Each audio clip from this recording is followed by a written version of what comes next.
Nous avons si souvent dit que la résurrection est l'exclusive compétence de Dieu.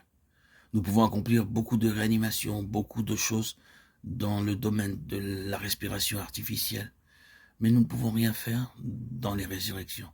Une fois que la mort a pris place, c'est la fin de tout pouvoir et de tout espoir humain. Et alors, c'est à Dieu d'agir.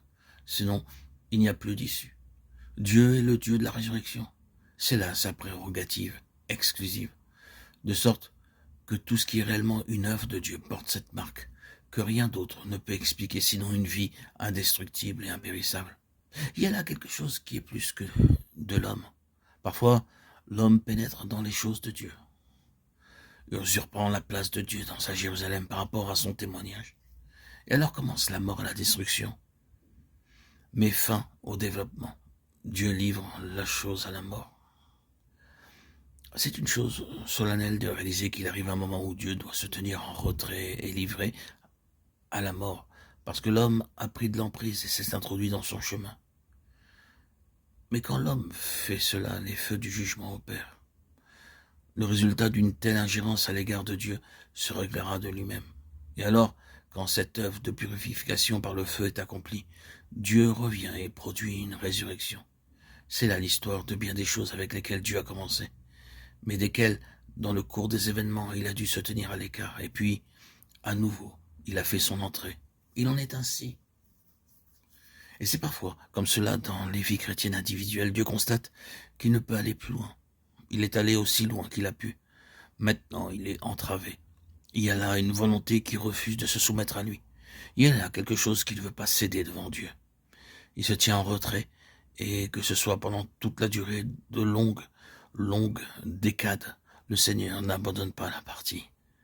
Voyez le témoignage des 40 ans d'Israël dans le désert et des 70 ans de captivité, de longues années de stérilité, de dénuement et de désolation. Il voulait recouvrer, restaurer, revenir. Il voulait avoir même là un témoignage. Mais oh, quel avertissement solennel, ne pas perdre la vie durant des années, la fécondité qui n'aurait pu avoir lieu en résistant au Seigneur et en ne connaissant rien d'autre qu'une mort stérile à son égard. Quelque chose que Dieu a accompli est un témoignage au fait que Dieu ressuscite. Non pas ce que l'homme a accompli pour Dieu, mais ce que Dieu lui-même a réalisé. Et plus encore, un témoignage de vie. Non seulement concernant ce que Dieu a fait, mais de ce Dieu fera par le moyen de ce qu'il a fait.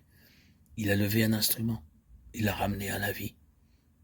Il a un vase ressuscité. Maintenant, voyez ce qu'il fera par son moyen. Un témoignage de vie, c'est là, assurément, le triomphe glorieux de la Jérusalem ultime, descendant du ciel d'auprès de Dieu. Quelle histoire mouvementée a eu ce nom de Jérusalem. Mais finalement, il y a le triomphe en rapport avec ce nom même. Il ne représente plus ou ne symbolise plus la défaite, la faillite et la tragédie. Il est maintenant le symbole du triomphe de Dieu.